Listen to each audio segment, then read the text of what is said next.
Well, I guess we can get things kicked off. Well, thanks everyone for joining the kickoff for 11.8. I'm Jeremy Watson from the product team here at GitLab. Really excited to get things started. So let me go ahead and share my screen and we can start chatting through items.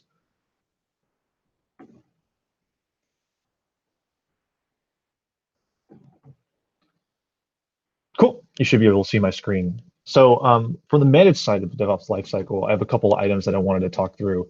The first one is being able to add LDAP, the smart card authentication strategy we introduced in 11.6. So we want to be able to allow users to interact with GitLab using a hardware token, like a YubiKey. And we added the ability to do this locally in 11.6. We want to extend that and allow you to connect with this with an LDAP server and authenticating your hardware token against that. The other addition that I'm really excited about is displaying last activity and created at times actually in the users panel, in the admin panel.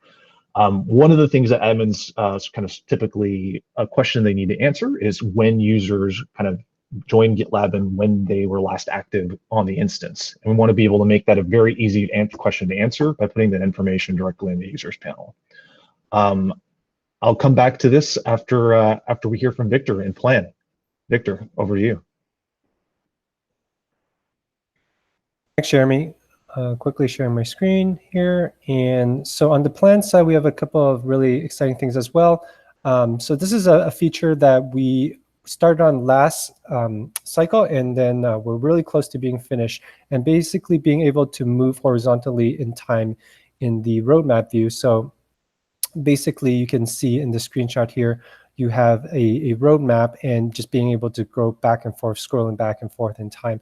So that's something that's very intuitive, and we've wanted to add for a long time. And we're really excited to ship that very likely in 11.8. In 11.7, we've added the ability to have epics of epics. So basically child epics or nested epics, however you want to call it. And what we're doing in 11.8 is allowing you to reorder the epics. So let me show you that very quickly here. An example here is you have an epic, and right now you can reorder these issues. And with that epics of epics, you can do exactly the same thing, reordering the epics in your list. So you can use that order to imply some priority order sorting or whatever your order is per your particular team process. We're also cleaning up the API, so allowing you to have the reordering itself and also having epics of epics in the API.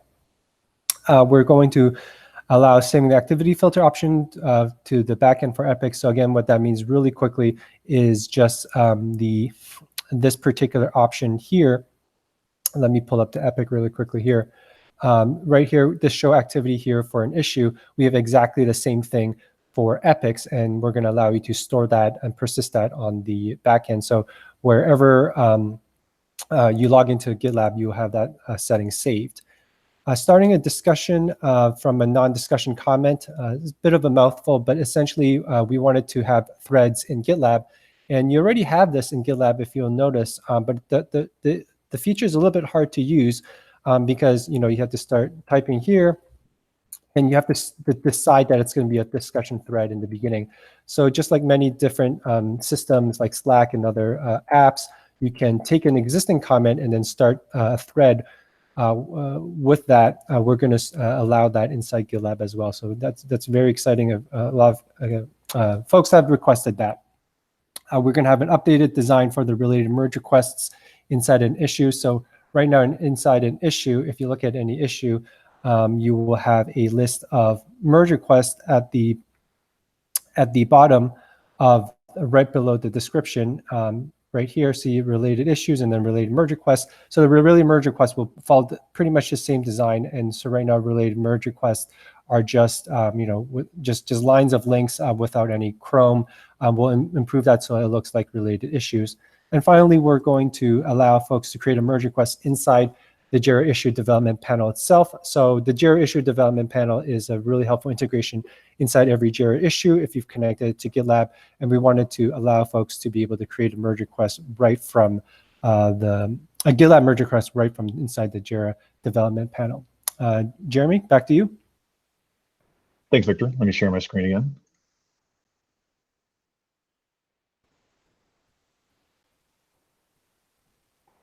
Cool, you should be able to see my screen. So I'm filling in for the Create team, and I have 5 really exciting changes that I want to talk about. And the first is mirroring changes from the Web IDE to the CI runner. So we added interactive web terminals in 11.3, but when you use them with the Web IDE, there are a few challenges. The code that you're interacting with actually is related to your most recent commit. So whatever changes that you're running in the Web IDE might not be reflected in the runner. So we're actually going to solve this 11.8 by mirroring those changes so that whatever code you're interacting with or whatever state is in the Web IDE is what you see in the terminal. I'm really excited about this and should make diagnosing those issues in the IDE very, very easy. The second thing I'm excited about is requiring approval by code owners. So we previously added code owners to GitLab projects to be able to identify who are kind of the experts in a particular area of your code base. In 11.8, we're actually going to add a merge request option to the project settings to require at least one approval from those code owners before that merge request actually gets merged. Really excited to see this this addition. A few other items that we're adding is the simple change to expand a diff to an entire file. So one issue of merge requests is that you need to actually browse away from the merge request itself to view very large files. And we simply want to be able to make that easy to do in the merge request. So we're simply adding a button to allow you to expand the full file directly in the merge request to remove the need to browse away and simply show the entire file right there in that view. We're also continuing to iterate on suggested changes. So previously suggested changes could only be done one line at a time, and we're expanding our syntax to be able to allow you to replace multiple lines in a single line change. And finally, I'm excited about this relatively simple change, which is simply being able to override the squash commit message when you squash and merge.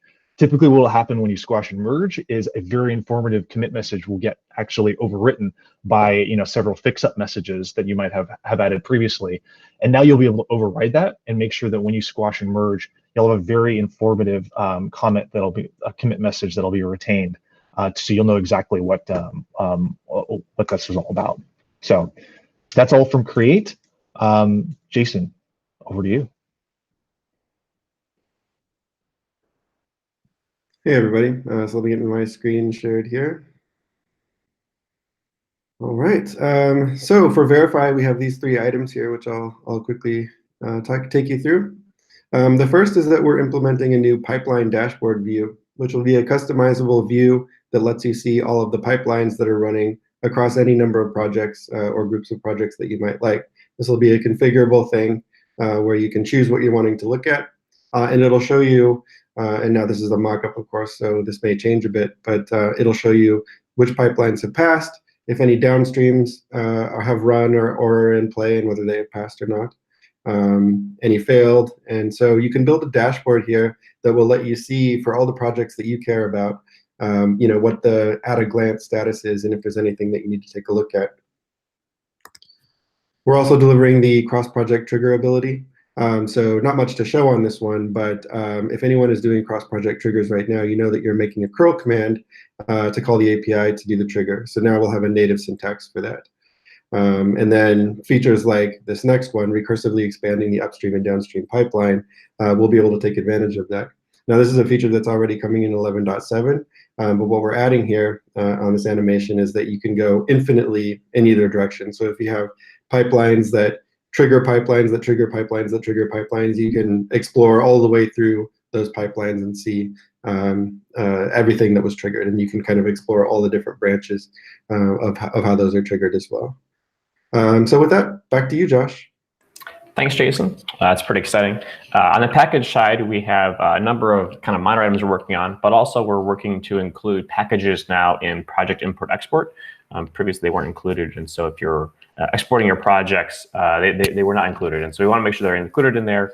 And so going forward from that 8, we'll have those added to the files that are generated from the UI to make sure you can easily transport your projects around without losing some of your packages.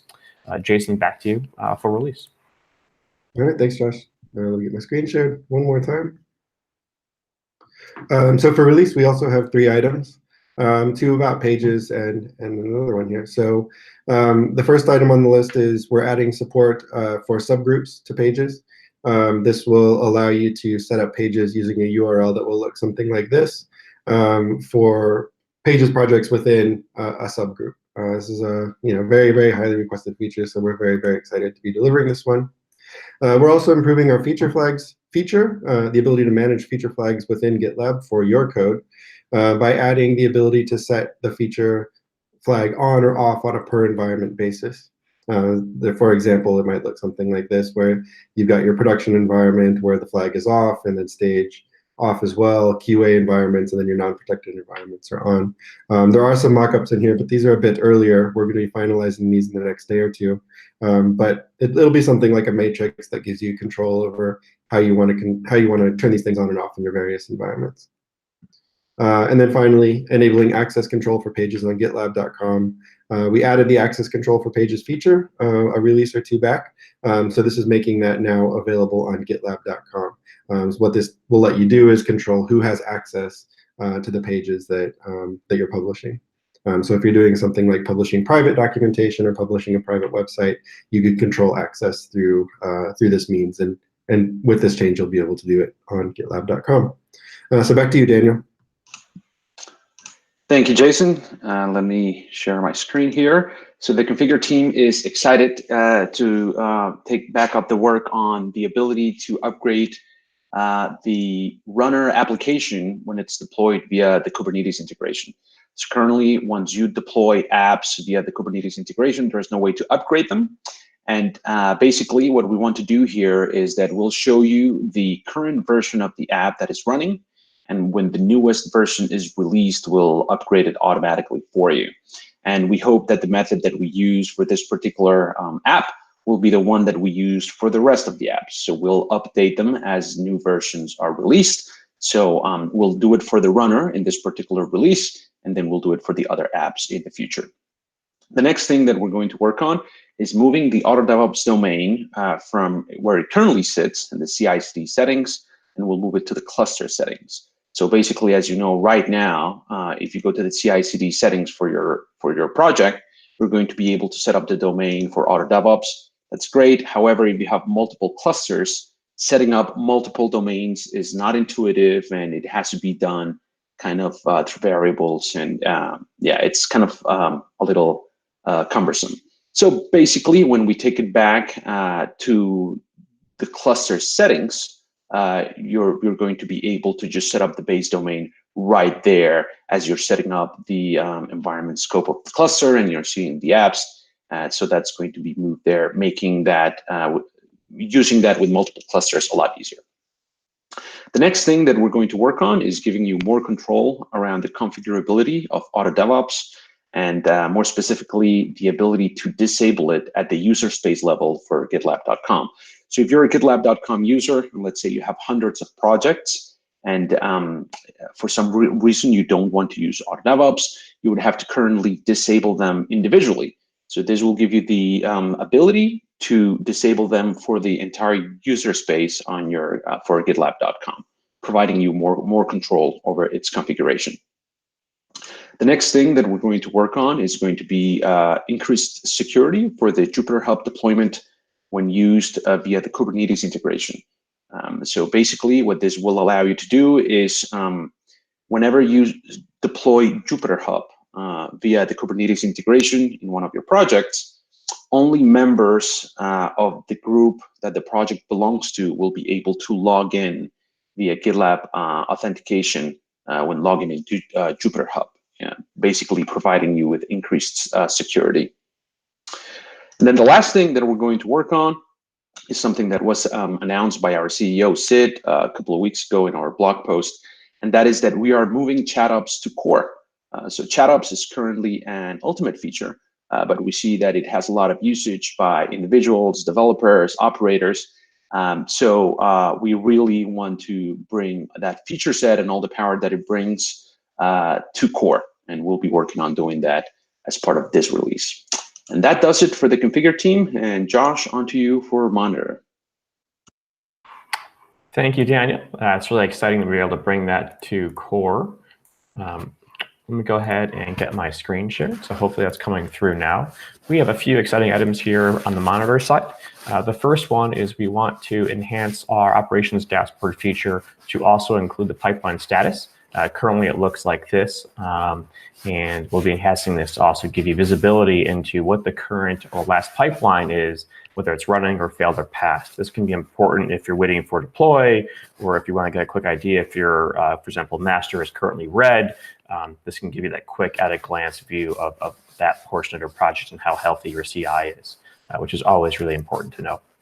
The next item, we've been working on a new chart library for our metrics dashboard. We're currently using D3, and we're switching over to eCharts. And this release, we've been able to, we should be able to essentially hit parity with the features we have in D3, and we'll be able to turn it on for everyone. Currently, it's behind a feature flag.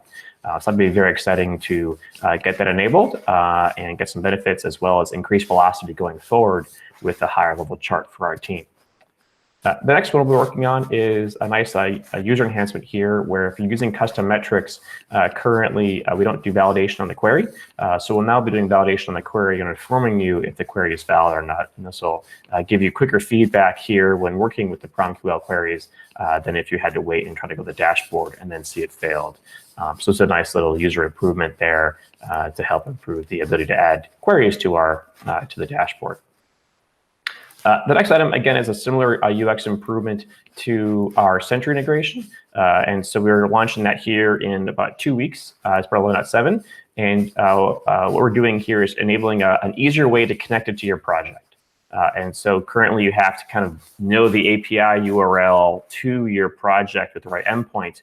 But we're able to build some additional integration here with the API to then simply give a host, give your Sentry URL for the host name, NAV token, and we can then go ahead and give you a list of projects which you want to then tie into. So it'll be much easier to go ahead and configure this than it currently will be with 11.7. So that'd be very nice to go ahead and configure that. The next item we have is we're going to be improving the metrics output of the GitLab registry. So the embedded registry within GitLab does support Prometheus monitoring, but it is not turned on out of the box. And so we'll go ahead and get that enabled for folks. And then the final item here we want to do is we want to also support alerts from external Prometheus servers. So right now we have support for alerts from the managed Prometheus service that we deploy through the Kubernetes cluster integration.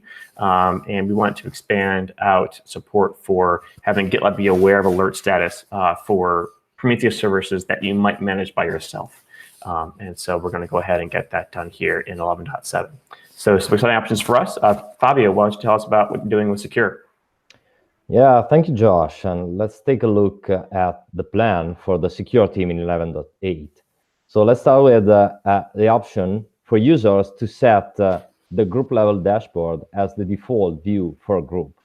That's very important because if you are a security professional, if you are a director of security, when you go to a group, you probably want to access the dashboard as the very first entry point for your flow. With the current implementation, you have to go on a group homepage and then click on the security dashboard all the time for every group you want to take a look. With this new behavior, you can set for your personal profile, your user profile, the ability to jump exactly to the security dashboard as soon as you reach the group homepage. So there will be the default behavior that will still be get the access to the details of the group. But if you set that option, you will see the group level dashboard. So that's in order to support people that are in the security teams in that new role that we want to support at GitLab during this year. We have also another improvement for the security dashboard, and we already have a chart showing you the history of vulnerabilities for your specific group. At the moment, the time frame you can look at is a fixed one, is a 28 days time frame. But we know that people may want to dig it more and see maybe 3 months or half a year in one single view. So in 11.8, we're going to improve this view, this chart, and add the option to change this here in the chart itself. So you will have a way to set different time frames to better fit your analysis needs. We are also working on something that is not, so nice to look at from a visual point of view, but very, very interesting and important. That is the SAST for JavaScript. At the moment, our SAST tool supports Node.js only. It doesn't support generic JavaScript projects. we want to improve the support and include the generic JavaScript as well. And the last thing is create confidential issues from vulnerabilities. When you create a vulnerability from the security dashboard or from a security report, this issue is a regular GitLab issue. So based on the visibility of a project, the content could be more public than expected. And since this content contains all the details about the vulnerability, it's probably something you don't want to disclose until you have a fix. This also fits well with our internal process. So when we have a report, a security report, the issue is kept confidential until we have a patch. So we can release the patch and then disclose the information to the community, to the public. So in 11.8, we're going to change the behavior. And when you create an issue, it will be confidential by default. Obviously, you can turn it to be public when you're ready to disclose it. So that's both to support our internal flow and also because it makes a lot of sense for other users. And that's it for secure. Josh, back to you for the distribution team. Thanks, Fabio. We have a few items here for distribution, and the first one is we want to go ahead and test out cross-plane for the provisioning of object storage and data provisioning for our cloud-native GitLab Helm chart. This is really exciting since cross-plane should provide a multi-cloud option to kind of provisioning some of the services or pets that you might want to utilize with GitLab, so databases, Redis clusters, and things like that. And so we can leverage cross-plane to kind of do integration once and have that work across a variety of clusters, as opposed to trying to build something that is cloud-specific into GitLab. And so we'll be giving that a try here in this release, and hopefully we can get that merged to make it easier for folks to deploy sort of a enterprise, more robust version of GitLab, utilizing some of these sort of pets outside of a Kubernetes cluster that might not be quite ready for it, like a database. Next one is we want to make it possible to configure and enable the smart card or CAC authentication for GitLab. So this was present in the Omnibus package recently, and we want to go ahead and make it configurable for the GitLab versions deployed to Kubernetes as well, our Helm chart. We also want to make it easier to support GCS buckets when configuring backups and other tasks in the task runner for the GitLab Kubernetes Helm chart. Presently, it's not as easy as it could be, and so we want to make sure that it is kind of on par with other bucket options that we have within the product. And finally, we've been working a little bit on this, is to, we'll continue to 1.8, we should be able to ship this in this version, which is to switch our GK marketplace over from a previous deployment solution to a more robust one based on Helm Tiller, which will enable easier maintenance going forward for things like updating parameters or upgrading versions as well. So it's much easier to perform kind of ongoing maintenance on deployments of the GK marketplace once we get onto this new base image for the deployer. So some very exciting features here coming up in 11.8. Thank you so much for joining our kickoff. It's really exciting. I can't wait to see these features ship and launch, and also stay tuned in 2 weeks for our 11.7 versions being available. Thank you, everyone, and have a great day.